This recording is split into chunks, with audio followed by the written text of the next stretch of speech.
ဝိကြိုင်လာစားထင်းမိကူအစွမ်းဖြစ်ပြပါ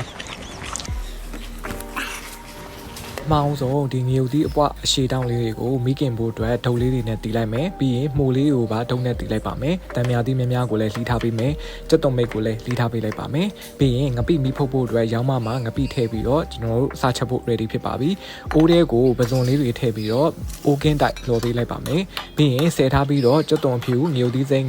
အနီးထည့်ပြီးတော့လော်ထားပေးလိုက်ပါမယ်ဖြစ်နိုင်ရင်တော့ဒီမှာပါတဲ့ပါဝင်ပစ္စည်းအကုန်လုံးကိုမီးဖုတ်ပြီးတော့ချက်တာကတော့အကောင်းဆုံးပဲအမွှေးဆုံးစားလို့အကောင်းဆုံးပဲဖြစ်ပါတယ်။ကဲအားလုံးကိုမီးဖုတ်ပြီးသွားတာနဲ့ထောင်းမဲ့ငရုတ်စုံတွေကိုငရုတ်သီးစိမ့်အိုကင်းတိုက်ထားတာထက်ငရုတ်သီးအပွားတောင်းမီးဖုတ်ထားတာထက်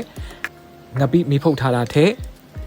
မိုးမီးဖုတ်ထားတာထက်ပဇွန်လှော်ထားတာထည့်ပြီးတော့အားလုံးကိုမညက်တညက်လေးထောင်းပေးလိုက်ပြီးတော့တံမြာသီးများများလေးညှစ်ပေးလိုက်တာနဲ့အရသာရှိပြီးထမင်းစားမိန်စေတဲ့ပဇွန်မိုးထောင်းလေးတစ်ပွဲရပြီဖြစ်ပါတယ်။အားလုံးပြီးသွားတော့မှကျက်သွန်မိတ်လေးအုပ်လိုက်တော့ပို့ပြီးအနံ့ရတာနဲ့ပြေဆုံးသွားတာပေါ့နော်